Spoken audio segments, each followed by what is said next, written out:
예, 여러분 반갑습니다. 오빤입니다. 오늘은 슈카형 이야기 오랜만에 하게 됐는데, 슈카형 또 오질나게 욕을 먹고 있더라고, 클리앙에서. 그래서 욕 먹는 이유가 뭐냐면, 야, 슈카월드는 커밍아웃 안 한 전환길이다.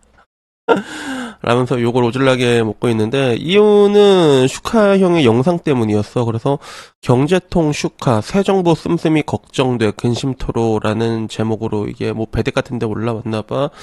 그래서 여기에 이 이야기가 나오니까 채팅창은 이제 25만원 호텔 경제학으로 도배가 되고 엄청난 호응에 이게 더 신나서 이제 슈카 형이 방송을 했다. 그래서 윤석열 재정 파탄 때는 왜 조용했냐 뭐 이렇게 얘기가 나오면서 욕을 비난의 화살이 꼽히게 된 거야. 그래서 지금껏 미친 짓 하는 이게 배대신 것 같아. 지금껏 미친 짓 하는 정부에 걱정 하나 없이 방송질 하면서 뒹굴거리다가 아직 출범도 안 한 정보 씀씀이를 걱정하는 게 이게 말이 되냐. 호로종자다. 재능 중립인 건 거짓말이다. 그리고 중립기 있고 타이어만 오른쪽으로 돌린 거다라는 얘기부터 얼굴 모자이크 해달라. 속이 안 좋다. 민주주의를 무임승차한 거다. 그 와중에 뭐 도이치 모터스 주가 조작, R&D 예산 삭감, 후쿠시마 오염수 방류, 서부지법 폭동 등 경제에 미치는 영향은 왜 이렇게 못 다루는 경제 유튜버냐라고 하니까 밑에 계엄에 대해서는 얘기를 했다 이렇게 얘기하더라고. 그래서 계엄 같은 것도 사실 그런 경제 같은 거에 불확실성을 증가시키는 거니까 여기에 대해서 얘기한 게 있어서 정정을 했고 그러다가 이제 나온 게 그거야. 문정권 때 열심히 떠들다가 윤석열 정권 되니까 무건수행 들어갔던 사람들이 다시 입을 벌린다라는 얘기부터 커밍아웃 아직 안 한 전환길이다. 그냥 그렇다. 이런 인간이 어디 한둘이겠냐. 중립인 척 하는 게 꼴보기 싫다. 뭐 이런 식으로 얘기를 하면서 경제도 잘 모르는 것 같다라고 얘기를 하더라고. 그래도 서울대 경제학과인데 경제를 잘 모르겠다라고 얘기하는 거는 좀 그렇지 않나? 그래서 펜코 눈치 보는 2030 남자가 주 고객이라서 준석이랑 같은 전략이죠라고 하는데 근데 확실히 좀 슈카형 구독자 중에서는 젊은 남자들이 조금 많은 것 같다는 느낌이 있긴 있어. 그래서 펜코 반응은 이런 반응이었고 그리고 DC 반응은 이것보다는 조금 중립적으로 보더라고. 그래서 중립시킨다고 빰이 폐악질 언급 못해서 스윗한 나무로 까이는 슈카인데 당연히 양쪽에서 욕먹는 거 아니냐. DC에선 좌카이월드라고 욕을 오질나게 먹거든 사실. 그래서 좌카월드 문바 낙바 쪽이다. 중요한 건 얘는 친중이다. 그리고 슈카는 우좀 좌파한테 다 까이는 거니까 상식인 거 아니냐라는 의견도 되게 많았어. 그리고 대놓고 누구 지지한다 표명하지도 않았는데 바로 좌판 우판이 욕하는 거 좀 그만했으면 좋겠다. 그 와중에 영퍼티 짱깨월드 짱깨랑 시진핑 욕하는 거 한 번도 못 봤다. 이런 이야기부터 슈카는 자카월드, 우카월드 양쪽에서 욕먹지 않냐. 내가 봤을 땐 중립 유지하려고 노력을 한다라는 이야기부터 지금 한국의 찐 중도는 슈카다. 슈카만은 유튜버도 없다. 그만 까라. DC는 아까 말한 클리앙보다는 조금 더 이제 중립적인 반응이었던 것 같아. 슈카 찐 좌파인 줄 알았는데 중립 오브 중립이었고 그리고 틀리앙 저 병신 새끼들 이제 죽여버리고 싶다. 이런 이야기부터 좌파 영포티는 최악의 세대다라는 이야기. 그리고 슈카는 문도 까고 윤도 까고 DC에서 좌파 소리 듣는데 저런 데서는 또 우파 소리 듣냐라고 얘기하는데 확실히 뭐 내가 느끼는 게 지금 제 유튜브 채널을 봐도 이제 알겠지만 그 영포티 남자들을 향한 분노가 준내 강하거든. 우리 구독자도. 나한테 좀 공격적으로 얘기하는 사람도 그래서 그런 건지 모르겠는데 근데 나도 요새 보면 한 번씩 틀딱들이 자꾸 나한테 좀 뭐라고 얘기해. 최근에 내 국민연금에 대해서 그 젊은 세대 입장에서는 이거를 폰지 사기로 느낄만 하다니까. 폰지 사기라는 게 아니라 폰지 사기라고 느낄만 요소가 충분히 있잖아. 근데 어반이 너는 뭐 좆도 모르는 인사이트도 없는 얘기를 왜 하냐 막 이렇게 얘기를 하더라고. 그래서 할아버지 제가 연금 15년 팔았고 내가 연금 자격증 딴 사람이야 내가. 자격증 없으면 못 판다고 이 새끼들아. 근데 다들 이제 모든 게 이제 진영 논리로 이렇게 되다 보니까 뭐 그런 것들도 있는데 근데 확실히 좀 요새 젊은 사람들은 좀 이렇게 영포티한테 반감이 있는 것 같다라는 그런 느낌이 들긴 들더라고. 근데 이걸 떠나가지고 나는 슈카 형한테 얘기하고 싶은 거는 뭐냐면 슈카 형 같은 경우는 사실 좀 이렇게 눈치를 많이 봅니다. 눈치를 많이. 그래서 나도 옛날에 비판을 했던 이유가 뭐였어? 뭔가 출산율에 대한 정책을 할 때 가장 중요한 부분에 대해서 얘기를 하잖아. 맨날 슈카 형 옛날에도 사교육비가 많다, 부동산 비용이 많다. 가장 중요한 남자 여자 갈등에 대해서는 아무도 얘기를 안 하잖아. 아무것도 얘기를 안 했잖아. 그리고 그 갈등을 조정하는 게 정부잖아. 언론 미디어고. 그러다가 이제 와서 일본 다녀오고 나서 일본은 뭐 이제 육아나 이런 것들을 행복으로 생각하고 그런 정신적인 부분에 대해서 이제 얘기를 하긴 하지만 진짜로 눈치를 많이 보고 있거든. 슈카형 같은 경우에는 그렇게 될 수밖에 없는 부분들이 있는데 근데 나는 항상 이런 걸 볼 때마다 경제는 좀 경제로 봤으면 하는 생각이 들어. 그래서 저 같은 경우는 이제 경제에 대해서도 방금 말한 것처럼 그 국민연금에 대해서 개혁에 대해서도 굉장히 비판을 했잖아. 그래서 누군가가 나한테 이제 형 좌파예요 우파예요 물어보면 나는 분명히 우파라고 얘기를 한단 말이야. 물론 나도 옛날에는 완전히 극좌였지. 극좌. 난 민주노동당 나 정의당 선거캠프까지 활동했던 사람이라고 내가. 근데 경제에 한해서만큼은 그러니까 경제 정책에 관해서는 그게 정치적 노선을 아니라 경제적으로 보는 게 맞거든. 근데 그런 관점에서 봤을 때 이런 것들을 경제적인 관점에서 얘기를 했을 때 그것마저도 이제 옳고 그르고 이게 병신 같은 정책에 대한 게 아니라 이게 피아식별로 구분이 된다는 거예요. 그래서 방금도 이제 윤석열 정부가 이제 국가를 이제 폭망시켰다, 뭐, 요 부분에 대해서 이제 얘기를 했잖아.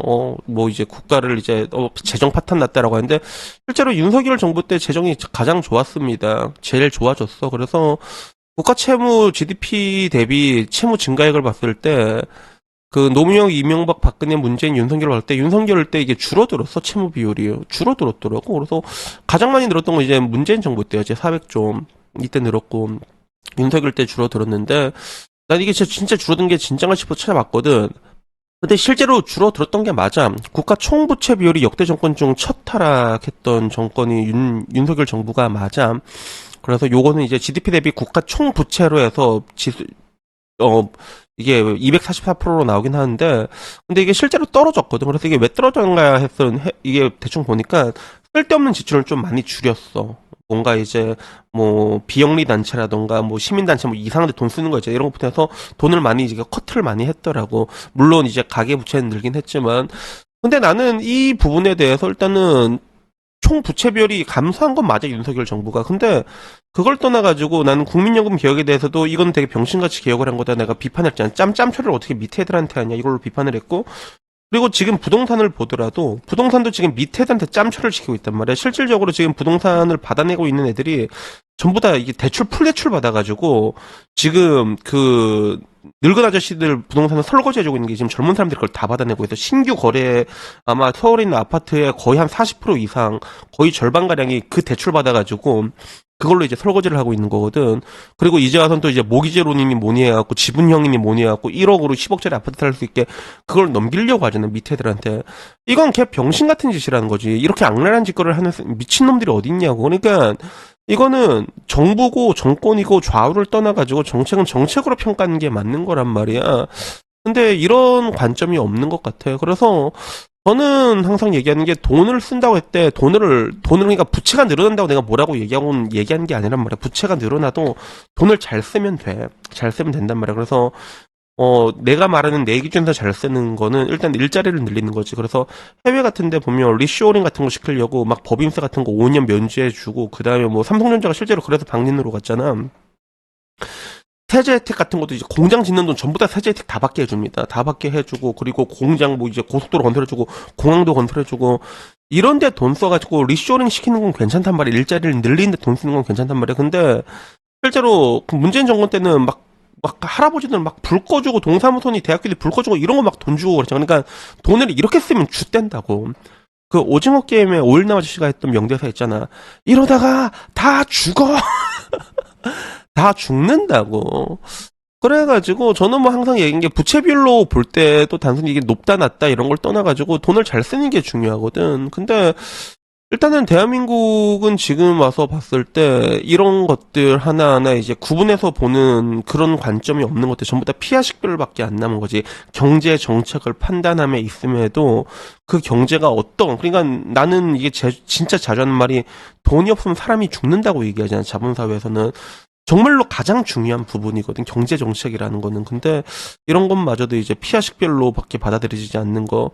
호텔 경제학을 정말로 좋게 얘기하자면 그 경제 순환을 얘기하는 거 아니야? 맞지? 돈이 돌고 도는 거. 그런 관점에서 보면 굉장히 중요한 이론이 맞아. 누군가는 그랬잖아. 호텔 경제학을 이해하려면 대학원 수준의 그런 경제학적인 지식이 필요하다 얘기인데 그런 관점에서 보면 맞긴 맞는데 근데 단순히 이게 뭐 돈 뿌리고 이렇게 됐는데 이런 식으로 이거를 이제 그 액면 그대로 받아들였을 때는 다 같이 죽자는 시나리오거든 이게. 근데 여기에 대해서 이제 이의를 제기했을 때 이런 것도 뭐 이제 뭐 좌파니 우파니 이런 식으로 된다는 게 되게 안타깝다는 거죠. 그래서 옛날에 슈카 형 겁나 빡쳤을 때 그런 거야. 영상 하나로 좌파 우파 다 까는 거 나밖에 없을 거라고 얘기한 적이 있었는데, 근데 안타깝지만 이게 진짜 이게 현재 대한민국의 안타깝지만 이게 국민 수준이다 이게 알았지? 그러니까 피하 식별을 떠나가지고 경제는 경제 정책적으로 이렇게 볼 줄 아는 그런 그 정도의 분별력을 우리가 가지고 있어야 되지 않나. 그리고 경제 정책이라는 건 제가 누누이 강조하지만 정말로 중요한 거거든. 그래서 그런 식으로 됐으면 좋겠는데 안타깝지만 대한민국은 그 정도의 능력이 없다. 라는 말로 오늘 이야기를 마치도록 하겠습니다. 추가적으로 부채 비율 얘기 나왔으니까 하는 건데 국가 채무 비율은 아직 우리나라가 좀 건전한 편입니다. 나쁘지 않은 편이에요. 국가 채무 비율이 줄어들었잖아. 그래서 2023년 OECD 주요 국가별 정부 부채 비율을 봤을 때 대한민국은 OECD 국가 중에서 절반 정도야. 46%로 정부 부채 비율. 일본은 200%가 넘지. 이거는 일본 특유의 그 저력이라고 볼 수 있어. 일본은 200%가 보통 나라 200% 되면 유지가 안 되거든. 근데 일본이 유지되는 이유가 이게 있지. 이거 슈카형 정리해놓은 거 있어. 그거 보면 될 거고.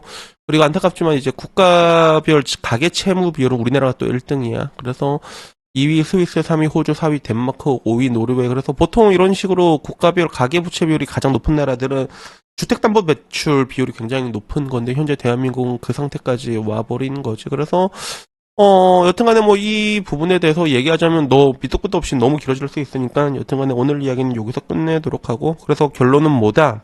결론은 뭐냐면 경제정책이나 이런 것들은 피하 식별이 아니라 그냥 말 그대로 그 경제 정책으로만 우리가 냉정하게 판단을 하는 게 어떨까 하는 마음에 영상을 찍어봤습니다.